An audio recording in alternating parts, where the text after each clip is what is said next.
প্রকৃতি ও জীবন অনুষ্ঠানে আপনাদের সবাইকে স্বাগতম। বাংলাদেশের জীববৈচিত্র্য, প্রকৃতি ও পরিবেশের নানা বিষয় নিয়ে আমাদের এই অনুষ্ঠান প্রকৃতি ও জীবন।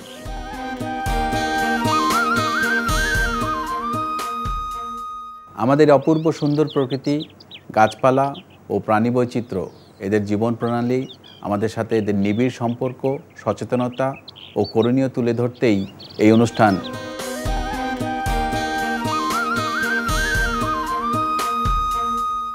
বিশ্বব্যাপী বিপন্ন এবং বাংলাদেশে ডাঙার সবচেয়ে বড় প্রাণী হলো হাতি।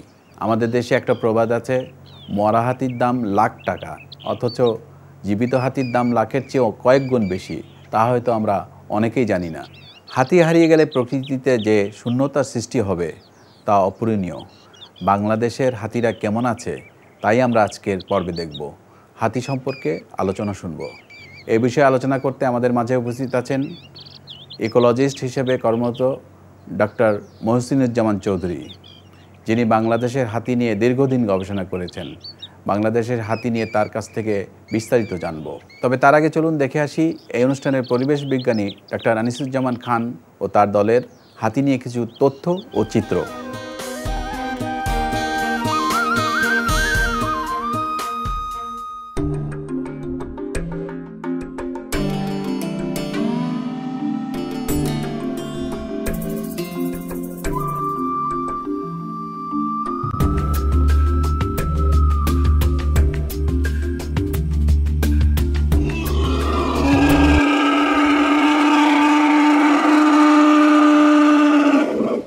বিশ্বব্যাপী বিপন্ন এবং বাংলাদেশে অতি বিপন্ন ডাঙার সবচেয়ে বড় প্রাণী হল হাতি। আমাদের প্রজাতিটি হল এশীয় হাতি, যেটি পৃথিবীর দ্বিতীয় বৃহত্তম স্থলচর প্রাণী। পৃথিবীর সবচেয়ে বড় ডাঙার প্রাণীটিও কিন্তু হাতিরই আরেকটি প্রজাতি, যা আফ্রিকান হাতি হিসেবে পরিচিত। বাংলাদেশ, ভারত, শ্রীলঙ্কা, নেপাল, ভুটান এবং দক্ষিণ এশিয়ায় ছড়িয়ে আছে এশীয় হাতি। প্রায় 100 বছর আগে হাতি বাংলাদেশের প্রায় সব ধরনের বনেই বিস্তৃত ছিল, এমনকি রাজধানী ঢাকার নিকটে মধুপুর বনেও ছিল।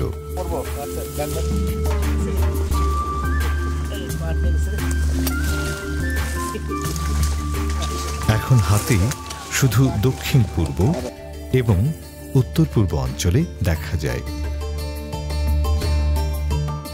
হাতিকে তার বিশাল দেহ, স্বতন্ত্র শারীরিক গঠনের জন্য সহজেই চেনা যায়। আমাদের দেশের হাতির গায়ের রং ধূসর এবং চামড়া মোটা ও ঢিলা এবং লোম দ্বারা আবৃত। দেখতে অনেক পুরু ও মোটা মনে হলেও হাতির পিঠ ও পার্শ্বদেশ ছাড়া ত্বক খুব বেশি পুরু নয়। হাতির আকর্ষণীয় এবং স্বতন্ত্র বৈশিষ্ট্য হল এদের নাক, যেটা বর্ধিত হয়ে শুঁড়ে পরিণত হয়েছে এবং এটা অত্যন্ত শক্তিশালী ইন্দ্রিয় অঙ্গ হিসেবে কাজ করে। হাতির শুঁড়ে কোনো সমস্যা হলে হাতি বেশি দিন বাঁচতে পারে না। এই শুঁড় দিয়ে হাতি অনায়াসেই 270 কেজি পর্যন্ত ওজন তুলতে পারে। শুঁড় দিয়ে হাতি কোনো কিছু ধরা, তোলা, খাওয়া, ঘ্রাণ নেওয়া, শরীর পরিষ্কার করা, পানি ধরে রাখা, নানান কাজে লাগায়। হাতির পাগুলো স্তম্ভের মতো। পায়ে শক অ্যাবজর্ভার থাকে বলে হাঁটার সময় কোনো শব্দ হয় না। কান বড়, ত্রিকোণ আকৃতির এবং চোখ ছোট কিন্তু দৃষ্টিশক্তি প্রখর। পুরুষ হাতির উপরের কর্তন দাঁত পরিবর্তিত হয়ে টাস্কে বা গজদন্তে পরিণত হয়েছে। মেয়ে হাতির টাস্ক থাকে না, কিন্তু ছোট একটি বর্ধিত অংশ থাকে। তবে কিছু কিছু পুরুষ হাতিরও টাস্ক থাকে না, এদেরকে বলে মাখনা। একটি টাস্ক 1.8 মিটার পর্যন্ত লম্বা হতে পারে এবং একজোড়া টাস্কের ওজন হতে পারে 72 থেকে 73 কেজি। হাতি লম্বায় প্রায় 6.5 মিটার এবং ওজনে প্রায় 3 টন হয়ে থাকে। হাতি একটি সামাজিক প্রাণী। এরা মাতৃতান্ত্রিক এবং দলে থাকতে পছন্দ করে। একটি দলে প্রায় 5 থেকে 70টি হাতি দেখতে পাওয়া যায়।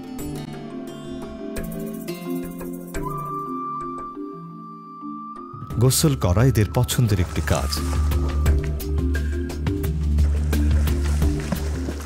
এরা প্রচণ্ড গরমে রোদের প্রখরতা থেকে বাঁচতে কাঁদা মাটিতে গড়াগড়ি দিতে বা গায়ে ধুলো লাগাতে পছন্দ করে।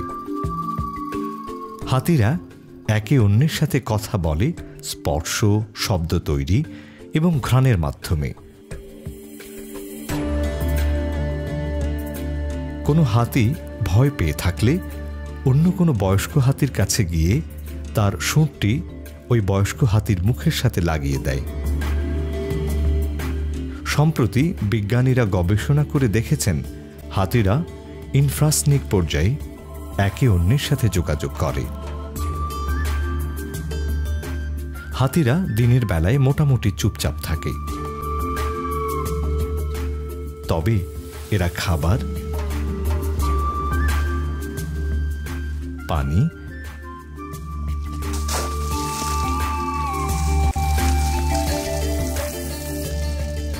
এবং নিরাপত্তার জন্য অনেক দূর পর্যন্ত ভ্রমণ করে থাকে। এরা চলাচলের জন্য শত শত বছর ধরে একই পথ ব্যবহার করে থাকে। যদি কোনোভাবে তাদের এই পথ বন্ধ হয়ে যায়, তবে তারা মানুষের এলাকায় চলে আসে।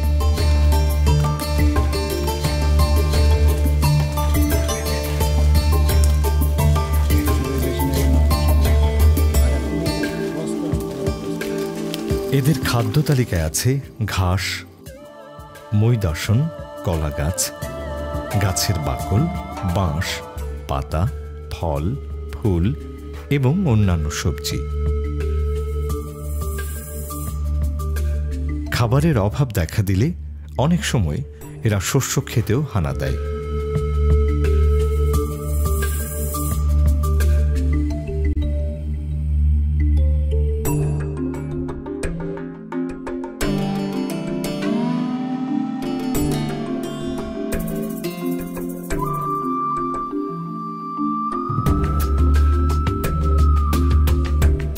প্রতিদিন তাদের প্রায় 150 কেজি খাবার এবং 80 থেকে 120 লিটার পানির প্রয়োজন হয়।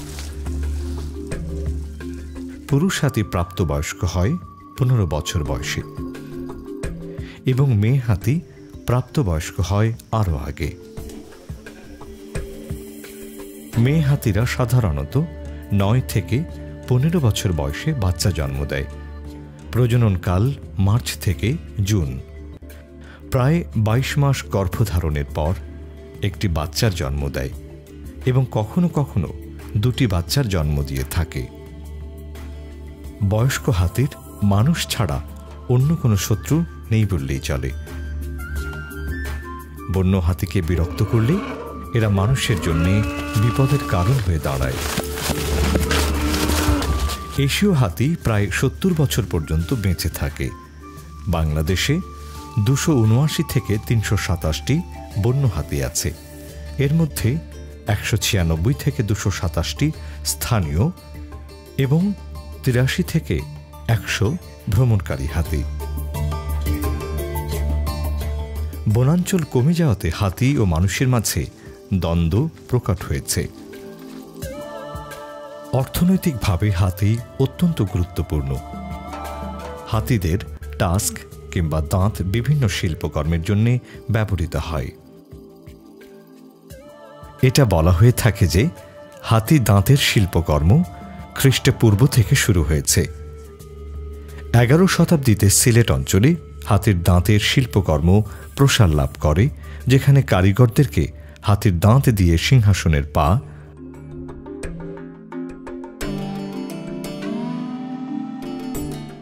আসবাবপত্র এবং মন্দির সাজানোর কাজে লাগানো হতো। হাতির দাঁত বিভিন্ন ধরনের শৌখিন জিনিসপত্র এবং অলংকার তৈরিতেও ব্যবহৃত হয়।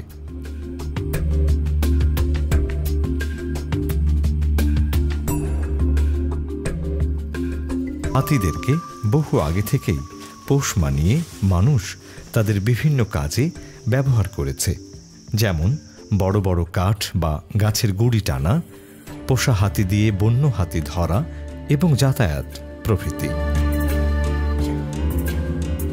এক সূত্র মতে জানা যায় 19 এবং 20 শতাব্দীতে প্রায় 1534টি হাতি ধরা হয় এবং 1876 থেকে 1880 সালের মধ্যে সর্বোচ্চ সংখ্যক 503টি হাতি ধরা হয়।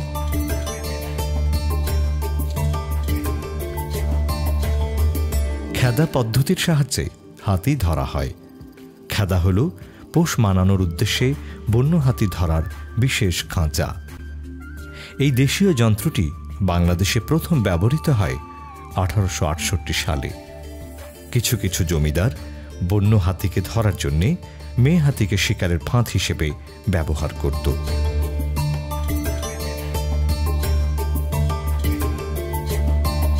বর্তমানে 100-র চেয়ে কম হাতি বন্দী অবস্থায় আছে। বেশিরভাগ বন্দী হাতি উত্তর পূর্বের মৌলভীবাজার জেলায় দেখা যায়। দক্ষিণ ভারত, শ্রীলঙ্কা এবং পর্বত চাঁদগাঁও হাতির প্যারেড উৎসব হয়।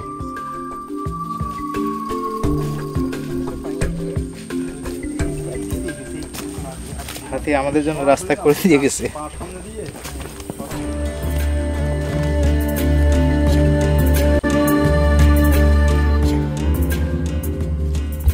এই কিছুক্ষণ আগে এই পাহাড় থেকে হাতিগুলো এভাবে নেমে আসছে, তাদের পায়ের ছাপ একদম সদ্য পায়ের ছাপ আমরা দেখতে পাচ্ছি।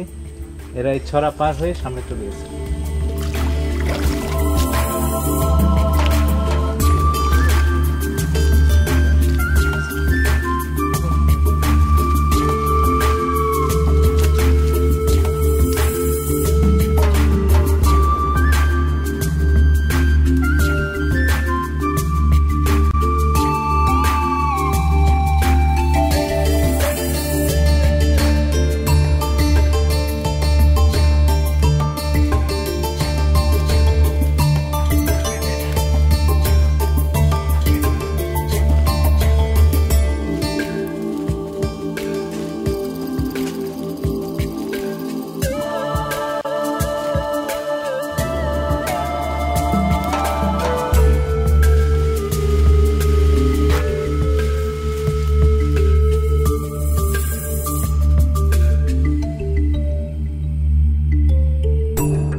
আমরা কাপ্তাইয়ের গভীর অরণ্যে এখানে দেখতে পাচ্ছি আমাদের পেছনেই 15টি হাতির একটি বুনো হাতির দল।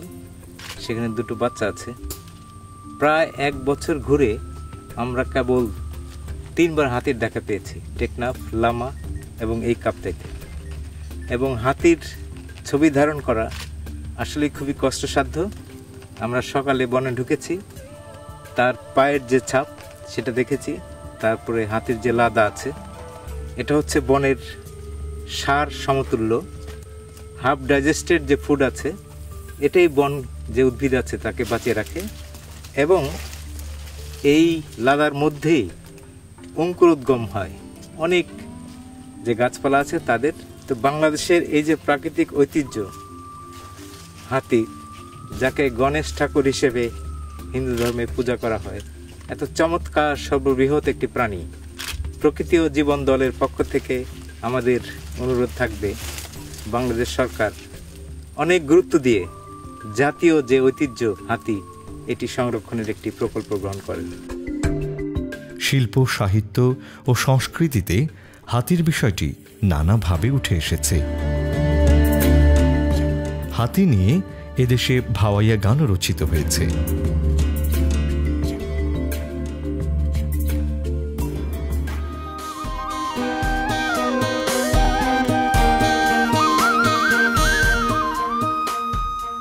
দর্শক মণ্ডলী, আমরা এতক্ষণ দেখলাম হাতির উপর বিস্তারিত প্রতিবেদন। এবার ফিরে আসি আমাদের আজকের অতিথি ডক্টর মহসিনুজ্জামান চৌধুরীর কাছে। প্রথমে আপনার কাছে জানতে চাইব, হাতির বর্তমান অবস্থা কি বাংলাদেশে? অতীতের কথা যদি আমরা আসি, তখন আমরা জানি যে বাংলাদেশে একসময় বন্য প্রাণীতে ভরপুর ছিল। তার ভিতর হাতি একটি কিস্টোন স্পিসিস বা রিপ্রেজেন্টেটিভ প্রাণী হিসাবে আমাদের এই সমাজে ছিল। এখন এই প্রাণীটির অবস্থা খুবই শোচনীয়। সংখ্যাগত দিক থেকে এরা অনেক কমে গিয়েছে। এদের আবাসস্থল এবং অন্যান্য সমস্যার কারণে এরা সীমিত আকারে কোনো রকমে বাংলাদেশের পরিবেশে টিকে আছে। বাংলাদেশের পার্বত্য অঞ্চলে হাতি মানুষের একটা বিরাট দ্বন্দ্ব চলছে, এ নিয়ে আপনার কি মতামত? দ্বন্দ্ব আসলে আজকের নয়, অনেক আগেই ছিল, বাট এই দ্বন্দ্বটা এখন খুব প্রকট। জনসংখ্যা বেড়েছে, আমরা জানি। মানুষ বসতি স্থাপনের জন্য বনে বাজারে চলে যাচ্ছে, তার পরিবেশটাকে কেটে পরিষ্কার করে সেখানে মানব বসতি স্থাপন হচ্ছে, এবং একই সাথে ধান চাষ করা হচ্ছে। ফলে এই ধানটা হচ্ছে হাতির জন্য একটা পোলাওয়ের মতো খাবার। সে এসে এটা খেতে আসে সবসময়। সে গন্ধ পেলেই, পেকে গেলে, ধান পেকে গেলেই আসে।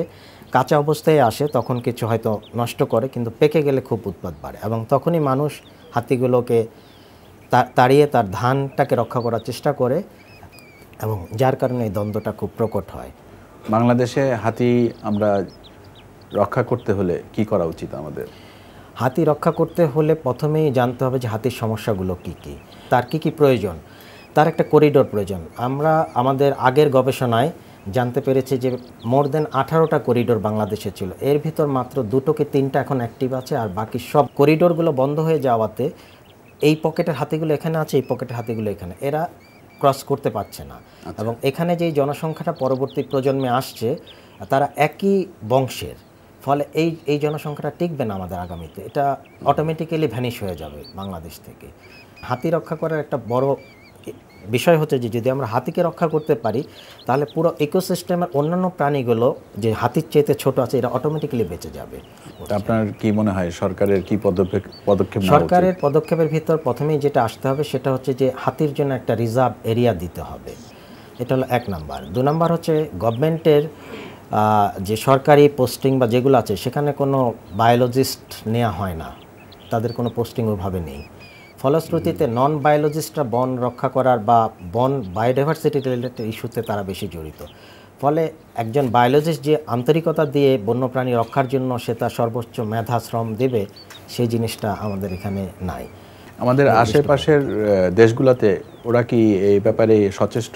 আমি ব্যাঙ্গালোরে গিয়েছিলাম, তো সেখানে আমি দেখতে পেয়েছি যে ব্যাঙ্গালোর থেকে মাইসুর হয়ে যখন কেরালা রাজ্যের দিকে, ওখানে একটা বনের ভিতরে ওরা ইলেকট্রিক ফেন্স দিয়ে হাতির থেকে ট্রাইবাল পিপলদের রক্ষা করছে। তো সেটা খুব ইফেক্টিভ হচ্ছে এবং জনগণ এটাকে অ্যাকসেপ্ট করেছে, কিন্তু কস্টলি। আর একই সাথে হাতিও বেঁচে আছে, কোনো সমস্যা হচ্ছে না। তো আমাদের দেশে মানে এরকম কোনো উদ্যোগ এখন পর্যন্ত কেউ নেয়নি, বা ওইভাবে কোনো মানে মানুষের দিক থেকে আসেনি যে আমরা কিছু করব। আসলে বলতে কি যে এদেশে জনসংখ্যা এত বেশি যে সবাই মানুষকে নিয়ে ভাবছে, এবং আত্মকেন্দ্রিক হওয়াতে বন্য প্রাণী নিয়ে কেউ সময় নেই। তবে একটা দিন আমি বলতে পারি যে আসবে যখন সবাই হাই হাই করবে যে আমাদের হাতি নেই। তো আমরা সেই দিনের আশায় থাকতে চাই না। আমাদের এখনই সময়, যদি আমরা পারি হাতি রক্ষার জন্য পলিটিক্যাল কমিটমেন্ট নিয়ে দেশের যে বায়োলজিস্ট বা এনভায়রনমেন্টালিস্ট যারা কাজ করছেন তাদেরকে নিযুক্ত করে এর ব্যাপারে সচেতনভাবে কাজ করে এগিয়ে যাওয়া। আপনাকে অনেক ধন্যবাদ। অনেক মূল্যবান তথ্য আপনার কাছে জানতে পারলাম, আর আপনি কষ্ট করে আমাদের এই অনুষ্ঠানে এসেছেন, সেজন্য আপনাকে আরেকবার ধন্যবাদ জানাচ্ছি। আপনাকেও ধন্যবাদ। দর্শক মণ্ডলী, প্রকৃতি ও জীবন অনুষ্ঠানে এবারের সেগমেন্টটি হচ্ছে আপনি জানেন কি। চলুন জানা যাক হাতি সম্পর্কিত কিছু অজানা তথ্য। আপনি জানেন কি হাতি 70 বছর পর্যন্ত বাঁচে? হাতি প্রায় 22 মাস গর্ভ ধারণ করে একটি বাচ্চা দিয়ে থাকে, কদাচিৎ যমজ বাচ্চার জন্ম দেয়, 50 বছর পর্যন্ত বাচ্চা প্রসব করতে পারে। হাতির গজদন্ত সারা জীবন ধরেই বাড়তে থাকে। আফ্রিকান হাতির গজ দাঁতের ওজন 209 কেজি পর্যন্ত রেকর্ড করা হয়েছে। হাতির শুধুমাত্র শুঁড়েই 4000 পেশি রয়েছে। শুঁড় দিয়ে অনায়াসেই 270 কেজি পর্যন্ত ওজন তুলতে পারে। হাতির পায়ে বিশেষ শক অ্যাবজার্ভার থাকার কারণে হাঁটার সময় কোনো শব্দ হয় না, আর হাঁটার সময় সামনের 2 পা যেখানে ফেলে, পেছনের 2 পা হুবহু একই জায়গায় ফেলে। আমাদের এবারের আকর্ষণীয় সেগমেন্টটি হচ্ছে কুইজ। গত পর্বের কুইজটি ছিল অর্নিথোফিলিয়ার প্রবর্তক কে? সঠিক উত্তরটি হল সালিম আলী। অনেকেই সঠিক উত্তর দিতে পেরেছেন, তবে লটারির মাধ্যমে নির্বাচিত সঠিক উত্তরদাতা হচ্ছেন আব্দুল্লাহ আল মামুন, মাস্টারদা সূর্য সেন হল, ঢাকা বিশ্ববিদ্যালয়। অভিনন্দন আপনাকে। আই পোস্টের মাধ্যমে আপনার ঠিকানায় পৌঁছে যাবে আকর্ষণীয় গিফট। এবারে জানিয়ে দিচ্ছি আজকের কুইজ। আমাদের আজকের কুইজ হচ্ছে, কি কারণে হাতি সবচেয়ে বেশি নিধনের শিকার হয়? এ, হাতির গজদন্ত দিয়ে মূল্যবান অলংকার বানানোর জন্য, অথবা বি, মানুষের ঘরবাড়ি ফসলি জমি নষ্ট করার কারণে। সঠিক উত্তর জানিয়ে বৃহস্পতিবার বিকেল 5টার মধ্যে আমাদেরকে SMS করুন। SMS পাঠাতে আপনার মোবাইলের মেসেজ অপশনে গিয়ে টাইপ করুন POJ স্পেস A অথবা B স্পেস আপনার নাম, ঠিকানা ও পেশা, এবং যে কোনো মোবাইল থেকে পাঠিয়ে দিন 6161 নম্বরে। মনে রাখবেন, 3টি পর্বে কেউ যদি বিজয়ী হতে পারেন, তিনি পাবেন প্রকৃতি ও জীবন দলের সাথে 5 দিনের প্রকৃতি পর্যবেক্ষণের সুযোগ। এছাড়াও বাংলাদেশের জীববৈচিত্র্য ও পরিবেশ সংক্রান্ত গুরুত্বপূর্ণ কোনো বিষয়ের চিত্র ধারণের জন্য বা অনুষ্ঠান সম্পর্কিত মতামত জানাতে চিঠি লিখুন। প্রযোজক প্রকৃতি ও জীবন, GPO বক্স নম্বর 964, অথবা ইমেইল করুন prakriti-ojibon@gmail.com এই ঠিকানায়। শুধু দর্শক, হাতিরপুল, এলিফ্যান্ট রোড, হাতির ঝিল, মাউথটুলি এই নামগুলো নিয়ে একটু চিন্তা করলেই আমরা বুঝতে পারবো ঢাকা শহরের সাথে হাতির সখ্যতার ইতিহাস। গল্প, কবিতায়, বিভিন্ন ধর্মীয় এবং সামাজিক অনুষ্ঠানে হাতির উপস্থিতি চোখে পড়ে। আমাদের তো গর্ব করা উচিত যে ডাঙার সবচেয়ে বড় প্রাণীটি আমাদের দেশে আছে। ধীরে ধীরে হাতির সংখ্যা কমে যাচ্ছে। আমরা কি পারি না ওদের প্রাপ্য জায়গাটুকু ফিরিয়ে দিতে, তাদেরকে বাঁচিয়ে পরিবেশকে বাঁচাতে? সুন্দর প্রকৃতিতে গড়ি সুস্থ জীবন, এই আশা নিয়ে শেষ করছি আজকের অনুষ্ঠান। আপনারা সবাই ভালো থাকুন, সুস্থ থাকুন।